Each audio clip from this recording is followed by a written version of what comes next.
जय श्री कृष्णा, राधे राधे।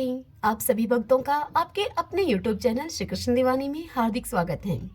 आज आप सब सुन रहे हैं पौष मास महात्म्य का 12वां अध्याय।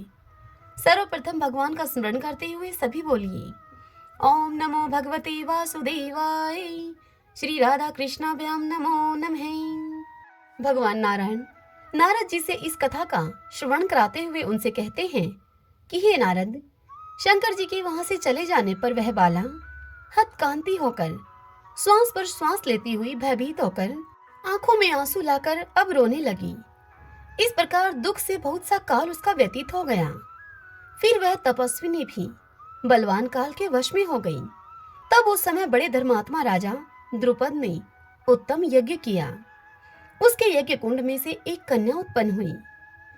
वही मेधावी ऋषि की कन्या दूसरे जन्म में राजा द्रुपद की पुत्री द्रौपदी के नाम से संसार में विख्यात हुई। हे नारद, तब यह कन्या राजा द्रुपद के स्वयंवर में मछली के बीनने पर अर्जुन को मिली। पुरुषोत्तम का अनादर करने से दुष्ट दुशासन ने इसके बालों को पकड़कर खींचा। भगवान श्री कृष्ण अर्जुन से इस कथा का श्रवण कराते हुए उनसे कहते हैं कि हे अर्जुन, उस समय वह बारंबार मेरे नामों को याद करने लगी। भगवान श्री कृष्ण कहने लगे कि हे अर्जुन, यदि द्रौपदी को मैं भूल ही गया था तो अभी मेरे को यह स्मरण आई। और हे राजन, मैं तत्काल ही गरुड़ पर चढ़कर वहां पर आया और फिर अनेक प्रकार से खींचे हुए चीर को इतना बढ़ाया कि दुशासन उसको खींचता हुआ अचेत होकर पृथ्वी पर गिर पड़ा। सदैव मेरे से स्नेह करने वाली और पतिव्रता को पुरुषोत्तम मास का अनादर करने से मैंने भी उसको त्याग दिया। पुरुषोत्तम मास का तिरस्कार करने वाले को मैं भी गिरा देता हूँ। इसलिए सब प्रकार से पुरुषोत्तम मास ऋषियों और देवताओं को भी सेवने योग्य है। फिर मनुष्यों को तो अत्यंत ही मनोवांछित फल देने वाला है। इसलिए आने वाले पुरुषोत्तम मास की तुम आराधना करो, अब सब कुछ अच्छा ही होगा। श्री नारायण भगवान नारद जी से कहने लगे कि इस प्रकार श्री कृष्ण द्रौपदी और पांडवों को समझाकर द्वारकापुरी जाने की इच्छा से वह बोले राजा युधिष्ठिर से कि हे राजन, अभी विरह से व्याकुल उस द्वारकापुरी को मैं जा रहा हूँ। ऐसा कहने पर भगवान प्रेम में मगन होकर पांडु पुत्रों को धीरे धीरे लौटाकर द्वारकापुरी को चले गए। श्री नारायण भगवान नारद जी से बोले हे नारद, श्री द्वारिकानाथ के द्वारका जाने पर युधिष्ठिर अपने समस्त भाइयों के सहित तप करते हुए तीर्थों में विचरण करने लगे। हे नारद, श्री भगवान के प्रिय पुरुषोत्तम मास को मन में धारण करके और श्री कृष्ण का वचन स्मरण करके अपने भाइयों और द्रौपदी से वह बोले कि अहो, आप सबने पुरुषोत्तम का महात्म्य सुना है। पुरुषोत्तम को बिना पूजे कोई कैसे सुखी रह सकता है। इस लोक में वही पूज्य, वही धन्य और वही मनुष्य श्रेष्ठ है जो अनेक प्रकार से भगवान पुरुषोत्तम को पूजता है। इस प्रकार से सभी पांडु पुत्र तीर्थों में विचरण करते हुए पुरुषोत्तम मास के प्राप्त होने पर विधिवत पुरुषोत्तम मास का व्रत करने लगे और 14 वर्ष व्यतीत हो जाने पर श्री कृष्ण भगवान की कृपा से अकंटक राज्य को प्राप्त हुए। इसी प्रकार सूर्यवंशी राजा दृढ़धनुआ भी पुरुषोत्तम मास के सेवन से पुत्र और पौत्रों तथा अनेक प्रकार के सुखों को भोग कर योगियों को भी अति दुर्लभ भगवान के गोलोक को गए। श्रीमन नारायण नारायण हरि हरि, भजमन नारायण नारायण हरि हरि। आइए भगतजनों, अब हम ब्रह्मा वैवर्त पुराण से नारद जी के पूर्व जन्म की कथा, जिसमें उनका नाम उपब्रहीण और उनकी पत्नी का नाम मालावती था, वह कथा सुन रहे हैं। तो आइए अब आज की कथा का श्रवण करते हैं। ब्राह्मण कुमार मालावती से बोले हे शुभे, तुमने काल, यम, मृत्यु कना तथा व्याधि गणों का साक्षात्कार कर लिया। अब तुम्हारे मन में क्या संदेह है? जो संदेह हो अब तुम उसे पूछो। ब्राह्मण कुमार की इस बात को सुनकर सती मालावती को बड़ा हर्ष हुआ। उसके मन में जो प्रश्न था उसे उसने उन जगदीश्वर के समक्ष प्रस्तुत किया। मालावती ने कहा, हे ब्राह्मण, आपने जो यह कहा कि रोग प्राणियों के प्राणों का अपहरण करता है, रोग के जो नाना प्रकार के कारण हैं, उन सब का वेद अर्थात आयुर्वेद में निरूपण किया गया है। उसके संबंध में मेरा निवेदन यों है, जिसका निवारण करना कठिन है, वह अमंगलकारी रोग जिस उपाय से शरीर में न फैले, उसका आप वर्णन करने की कृपा करें। मैंने जो बात आपसे पूछी है या फिर जो नहीं पूछी है, तथा जो ज्ञात है अथवा नहीं ज्ञात है, वह सब कल्याण की बात आप मुझे बताइए, क्योंकि आप दीनों पर दया करने वाले गुरु हैं। मालावती का वचन सुनकर ब्राह्मण रूपधारी भगवान विष्णु ने वहां वैदिक संहिता का वर्णन करना आरंभ किया। ब्राह्मण कुमार बोले मालावती से कि जो संपूर्ण तत्वों के ज्ञाता, संपूर्ण कारणों के भी कारण तथा वेद वेदांगों के बीज के भी बीज हैं, उन परमेश्वर श्री कृष्ण की मैं वंदना करता हूँ। समस्त मंगलों के भी मंगलकारी बीज स्वरूप उन सनातन परमेश्वर ने मंगल के आधारभूत 4 वेदों को प्रकट किया। उन वेदों के नाम हैं ऋग, यजु, साम और अर्थव। उन वेदों को देखकर और उनके अर्थ का विचार करके प्रजापति ने आयुर्वेद का संकलन किया। इस प्रकार पंचम वेद का निर्माण करके भगवान ने उसे सूर्यदेव के हाथ में दे दिया। उससे सूर्यदेव ने एक स्वतंत्र संहिता बनाई। फिर उन्होंने अपने शिष्यों को वह अपनी आयुर्वेद संहिता दी और उनको पढ़ाई। तत्पश्चात उन शिष्यों ने भी अनेक संहिताओं का निर्माण किया। हे पतिव्रते मालावती, उन विद्वानों के नाम और उनके रचे हुए तंत्रों के नाम जो रोगनाश के लिए बीज रूप हैं, तुम मुझसे सुनो। धन्वंतरी, दिवोदास, काशीराज, दोनों अश्विनी कुमार, नकुल, सहदेव, सूर्यपुत्र यम, चैवन, जनक, बुद्ध, जाबाल, जाजली, पैल, करत और अगस्त्य, ये 16 विद्वान वेद वेदांगों के ज्ञाता तथा रोगों के नाशक हैं, अर्थात वैद हैं। हे पतिव्रते, सबसे पहले भगवान धन्वंतरी ने चिकित्सा तत्व विज्ञान नामक एक मनोहर तंत्र का निर्माण किया। फिर दिवोदास ने चिकित्सा दर्पण नामक ग्रंथ बनाया। काशीराज ने दिव्य चिकित्सा कौमुदी का प्रणयन किया। दोनों अश्विनी कुमारों ने चिकित्सा सार तंत्र की रचना की, जो भ्रम का निवारण करने वाला है। नकुल ने वैदिक सर्वस्व नामक तंत्र बनाया। सहदेव ने व्याधि सिंधु विमर्दन नामक ग्रंथ तैयार किया। यमराज ने ज्ञानार्णव नामक महातंत्र की रचना की। भगवान चयवन मुनि ने उन्होंने जीवदान नामक ग्रंथ बनाया। योगी जनक ने वैद संदेह भंजन नामक ग्रंथ लिखा। चंद्र कुमार बुद्ध ने सर्वसार, जाबाल ने तंत्रसार, जाजली मुनि ने वेदांग सार नामक तंत्र की रचना की। पैल ने निधान तंत्र, करथ ने उत्तम सर्वधर तंत्र तथा अगस्त्य जी ने द्वैध निर्णय नामक तंत्र का निर्माण किया। ये 16 तंत्र चिकित्सा शास्त्र के बीज हैं, रोगनाश के कारण हैं तथा शरीर में बल का आदान करने वाले हैं। आयुर्वेद के समुद्र को ज्ञान रूपी मथानी से मतकर विद्वानों ने उसे नवनीत स्वरूप ये तंत्र ग्रंथ प्रकट किए हैं। हे सुंदरी, हे मालावती, इन सबको कर्मशः देखकर तुम दिव्य भास्कर संहिता का तथा सर्व बीज स्वरूप आयुर्वेद का पूर्णता ज्ञान प्राप्त कर लोगी। आयुर्वेद के अनुसार रोगों का परिज्ञान करके वेदना को रोक देना, इतना ही वेद का वैधत्व है। वेद आयु का स्वामी नहीं है, वह उसे घटा अथवा बढ़ा नहीं सकता। चिकित्सक आयुर्वेद का ज्ञाता चिकित्सा की क्रिया को यथारूप से जानने वाला, धर्मनिष्ठ और दयालु होता है, इसलिए उसे वैद कहा गया है। दारुण ज्वर समस्त रोगों का जनक है, उसे रोकना कठिन होता है। वह शिव का भक्त और योगी है, उसका स्वभाव निष्ठुर होता है और आकृति विकृत विकराल। उसके 3 पैर, 3 सिर, 6 हाथ और 9 नेत्र हैं। वह भयंकर ज्वरकाल, अनंतक और यम के समान विनाशकारी होता है। भस्मी उसका अस्त्र है तथा रुद्र उसके देवता हैं। मंदाग्नि उसका जनक है तथा मंदाग्नि के जनक 3 हैं, वात, पित्त और कफ। यही प्राणियों को दुख देने वाले हैं। वातज, पित्तज और कफज, ये ज्वर के 3 भेद हैं। एक चौथा ज्वर भी होता है जिसे त्रिदोषज भी कहते हैं।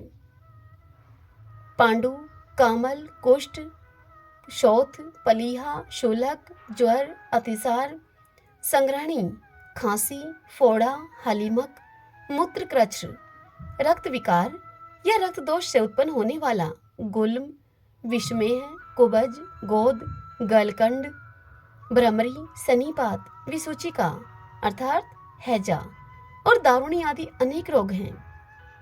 इन्हीं के भेद और प्रभेदों को लेकर 64 रोग माने गए हैं। ये 64 रोग मृत्यु कन्या के पुत्र हैं और जरा उसकी पुत्री है। जरा अपने भाइयों के साथ सदा भूतल पर भ्रमण किया करती है। ये सब रोग उस मनुष्य के पास नहीं जाते जो इनके निवारण का उपाय जानता है और संयम से रहता है। जो उसे देखकर ये रोग उसी तरह से भागते हैं जैसे गरुड़ को देखकर सांप भागता है। नेत्रों को जल से धोना, प्रतिदिन व्यायाम करना, पैरों के तलुओं में तेल मलवाना, दोनों कानों में तेल डालना और मस्तक पर भी तेल रखना, यह प्रयोग जरा और व्याधि का नाश करने वाला है। जो वसंत ऋतु में भ्रमण, स्वल्प मात्रा में अग्नि सेवन तथा नई अवस्था वाली भार्या का यथा समय उपभोग करता है, उसके पास जरा अवस्था नहीं जाती। ग्रीष्म ऋतु में जो तालाब या पोखरे के शीतल जल में स्नान करता है, घिसा हुआ चंदन लगाता है और वायु सेवन करता है, उसके निकट जरा अवस्था नहीं जाती। वर्षा ऋतु में जो गर्म जल से नहाता है, वर्षा के जल का सेवन नहीं करता और ठीक समय पर परिमित भोजन करता है, उसे वृद्धावस्था नहीं प्राप्त होती। जो शरद ऋतु की प्रचंड धूप का सेवन नहीं करता, उसमें घूमना फिरना छोड़ देता है, कुएं, बावड़ी या तालाब के जल में नहाता है और परिमित भोजन करता है, उसके पास वृद्धावस्था नहीं फटकने पाती। जो हेमंत ऋतु में प्रातःकाल अथवा पोखरे आदि के जल में स्नान करता है, यथा समय आग तापता है, तुरंत की तैयारी की हुई गरम गरम रसोई खाता है, उसके पास जरा अवस्था नहीं जाती है। जो शिशिर ऋतु में गर्म कपड़े, प्रज्वलित अग्नि और नए बने हुए गरम गरम अन्न का सेवन करता है तथा गरम जल से ही स्नान करता है, उसके समीप वृद्धावस्था की पहुंच नहीं होती। जो तुरंत के बने हुए ताजे अन्न का, खीर और घृत का तथा समय के अनुसार तरुणी स्त्री का उचित सेवन करता है, वृद्धावस्था उसके निकट नहीं जाती। जो भूख लगने पर ही उत्तम अन्न खाता है, प्यास लगने पर ठंडा जल पीता है और प्रतिदिन तांबूल का सेवन करता है, उसके पास वृद्धावस्था नहीं पहुंचती। जो प्रतिदिन दही, ताजा मक्खन और गुड़ खाता है और संयम से रहता है, उसके समीप जरा अवस्था नहीं जाती है। जो मांस, वृद्धा स्त्री, नवोदित सूर्य और तरुण दधी अर्थात 5 दिन के रखे हुए दही का सेवन करता है, उस पर जरा अवस्था अपने भाइयों के साथ हर्षपूर्वक आक्रमण करती है। हे सुंदरी, जो रात को दही खाते हैं, कुल्टा एवं राजस्वला स्त्री का सेवन करते हैं, उनके पास भाइयों के सहित जरा अवस्था बड़े हर्ष के साथ आती है। रजस्वला, कुल्टा, विधवा, जारदूती, शूद्र के पुरोहित की पत्नी तथा ऋतुहीना जो स्त्रियां हैं, उनका अन्न भोजन करने वाले लोगों को बड़ा पाप लगता है। उस पाप के साथ ही जरा अवस्था उनके पास आती है। रोगों के साथ पापों की सदा अटूट मैत्री होती है। पाप ही रोग, वृद्धावस्था तथा नाना प्रकार के विघ्नों का बीज है। पाप से रोग होता है, पाप से बुढ़ापा आता है और पाप से ही दैन्य, दुख एवं भयंकर शोक की उत्पत्ति होती है। इसलिए भारत के संत पुरुष सदा भयातुर होकर कभी पाप का आचरण नहीं करते, क्योंकि वह महान वैर उत्पन्न करने वाला, दोषों का बीज और अमंगलकारी होता है।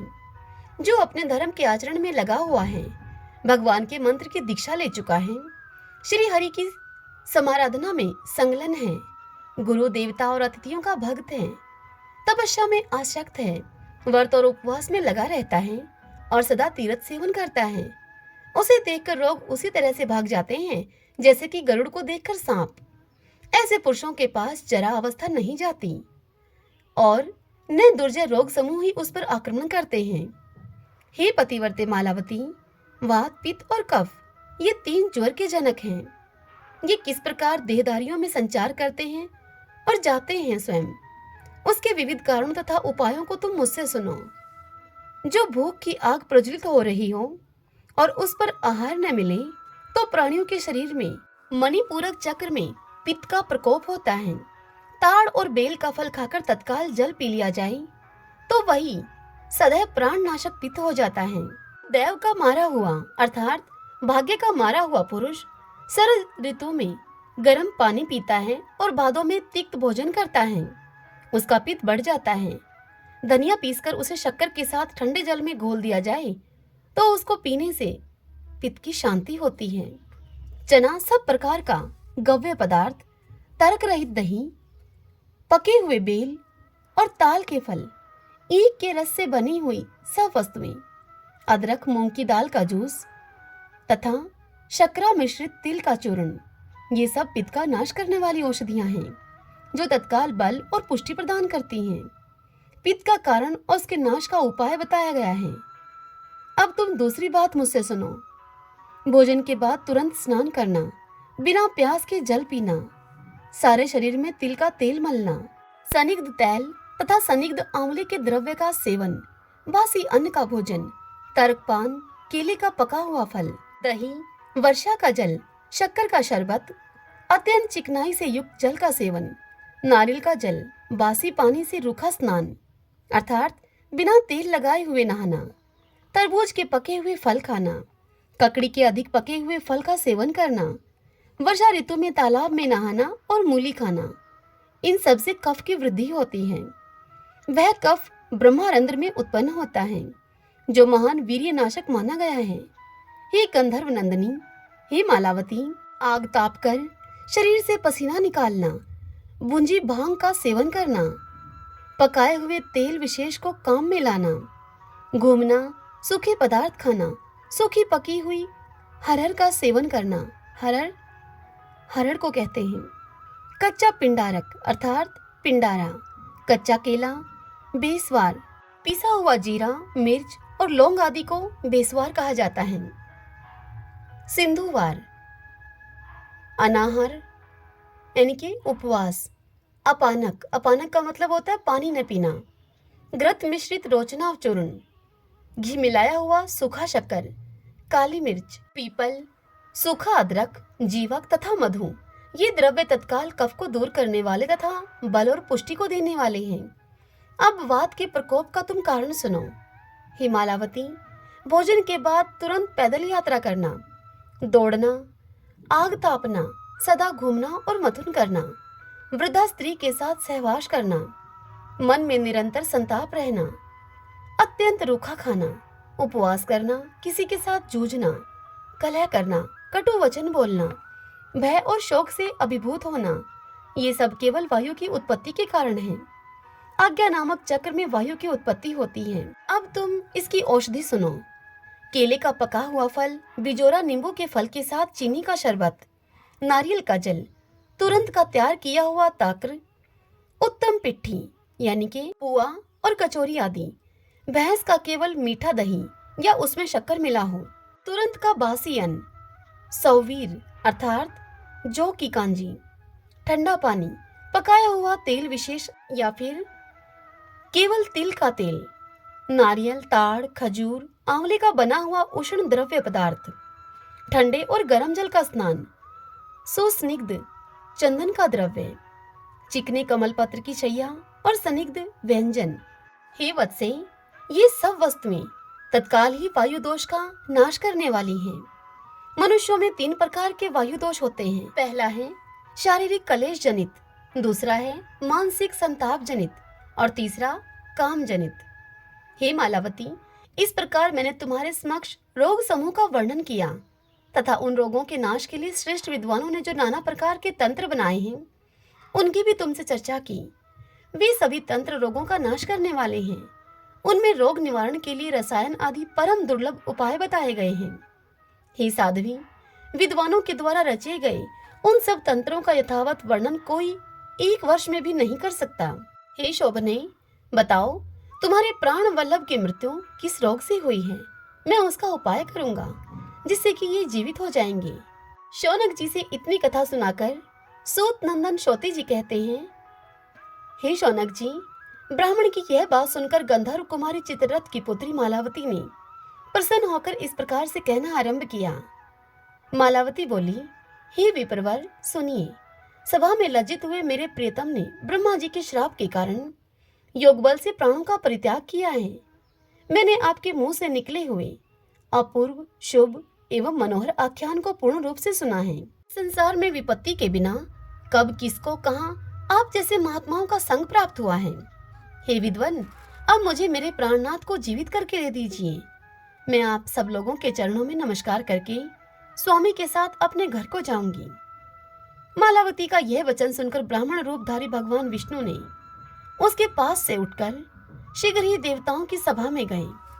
श्रीमन नारायण नारायण हरि हरि, भजमन नारायण नारायण हरि हरि। आइए भगतजनों, अब आज हम सफला एकादशी का महात्म्य सुनते हैं।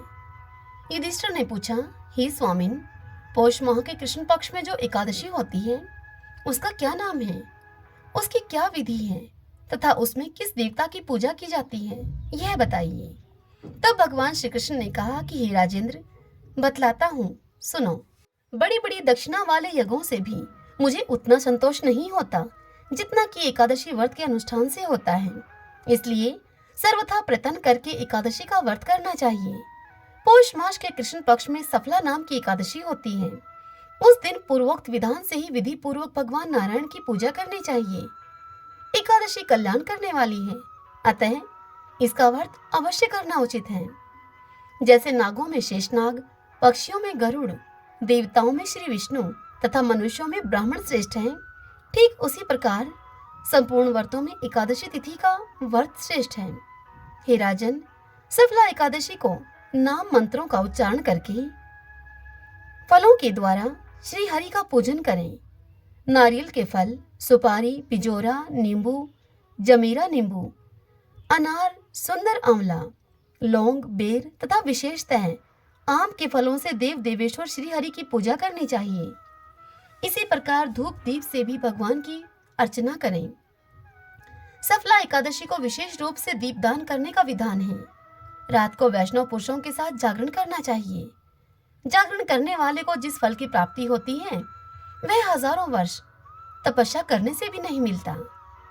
हे नृपश्रेष्ठ, अब सफला एकादशी की शुभकारिणी कथा को सुनो। चंपावती नाम से विख्यात एक पुरी है जो कभी राजा महिष्मति की राजधानी थी। राज ऋषि महिष्मत के 5 पुत्र थे।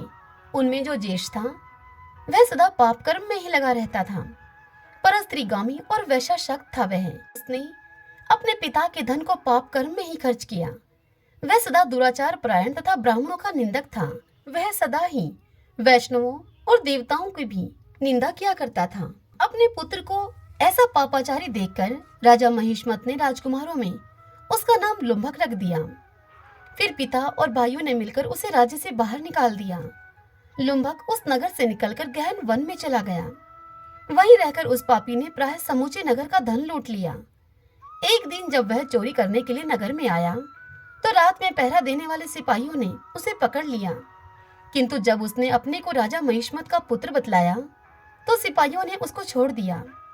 फिर वह पापी वन में वापस लौट आया और फिर प्रतिदिन मांस और वृक्षों के फल खाकर अपने जीवन का निर्वाह करने लगा। उस दुष्ट का विश्राम स्थान पीपल वृक्ष के निकट था। वहां पर बहुत ही वर्षों का पुराना पीपल का एक वृक्ष था। उस वन में वह वृक्ष एक महान देवता माना जाता था। वह पाप बुद्धि लुम्भक वहीं पर निवास करता था। बहुत दिनों के बाद एक दिन किसी संचित पुण्य के प्रभाव से उसके द्वारा एकादशी व्रत का पालन हो गया। पौष माह में कृष्ण पक्ष की दशमी के दिन पापिष्ट लुम्भक ने वृक्षों के फल खाए और वस्त्रहीन होने के कारण रात भर जाड़े का कष्ट भोगा। उस समय न तो उसे नींद आई और न ही उसे आराम ही मिला। वह निष्प्राण सा हो रहा था। सूर्य के उदय होने पर भी उस पापी को होश नहीं आया। सफला एकादशी के दिन भी लुम्भक बेहोश पड़ा रहा। दोपहर होने पर उसे चेतना प्राप्त हुई। फिर इधर उधर दृष्टि डालकर वह अपने आसन से उठा और लंगड़े की भांति पैरों से बारंबार लड़खड़ाता हुआ अब वन के भीतर गया। वह भूख से दुर्बल और पीड़ित हो रहा था। हे राजन, उस समय लुम्भक बहुत से फल लेकर जो ही विश्राम स्थान पर वापस लौटा त्यों ही सूर्यदेव अस्त हो गए। तब उसने वृक्ष की जड़ में बहुत से फल निवेदन करते हुए कहा कि इन फलों से लक्ष्मीपति भगवान विष्णु संतुष्ट हों। इस प्रकार यों कहकर लुम्भक ने रात भर नींद नहीं ली। इस प्रकार अनायास ही उसने इस व्रत का पालन कर लिया। उस समय सहसा एक आकाशवाणी हुई। आकाशवाणी ने कहा कि राजकुमार, तुम सफला एकादशी के प्रसाद से राज्य और पुत्र को प्राप्त करोगे। तब लुम्भक ने बहुत अच्छा कहकर वह वरदान स्वीकार किया। इसके बाद उसका दिव्य रूप हो गया। तब से उसकी उत्तम बुद्धि भगवान विष्णु के भजन में लग गई। दिव्य आभूषणों की शोभा से संपन्न होकर उसने अकंटक राज्य प्राप्त किया और 15 वर्षों तक वह उसका संचालन करता रहा। उस समय भगवान श्री कृष्ण की कृपा से उसके मनोज्ञ नामक पुत्र उत्पन्न हुआ।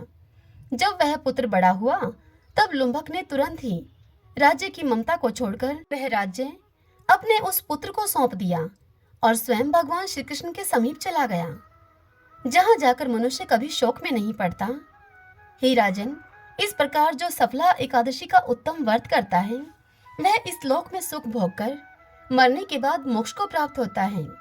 संसार में वे मनुष्य धन्य हैं जो सफला एकादशी के व्रत में लगे रहते हैं। हे महाराज युधिष्ठिर, इसकी महिमा को पढ़ने, सुनने तथा उसके अनुसार आचरण करने से मनुष्य राजसूय यज्ञ का फल पाता है। श्रीमन नारायण नारायण हरि हरि, भजमन नारायण नारायण हरि हरि। ओम नमो भगवते वासुदेवाय। भगवान श्री कृष्ण को प्रसन्न करने के लिए उनकी 16 कलाओं का वर्णन इस स्तुति पाठ मधुराष्टकम से करें। अधरम मधुरम वदनम मधुरम, नयनम मधुरम, हसितम मधुरम, हृदयम मधुरम, गमनम मधुरम, मधुराधिपति रखिलम मधुरम, मधुराधिपति रखिलम मधुरम, वचनम मधुरम, चरितम मधुरम, वसनम मधुरम, वलितम मधुरम, चलितम मधुरम, भ्रमितम मधुरम, मधुराधिपतिरखिलं मधुरम, मधुराधिपतिरखिलं मधुरम। वेणु मधुरो रेणु मधुरः, पाणि मधुरः, पादो मधुरो, नृत्यं मधुरं, संख्यं मधुरं, मधुराधिपतिरखिलं मधुरम, मधुराधिपतिरखिलं मधुरम।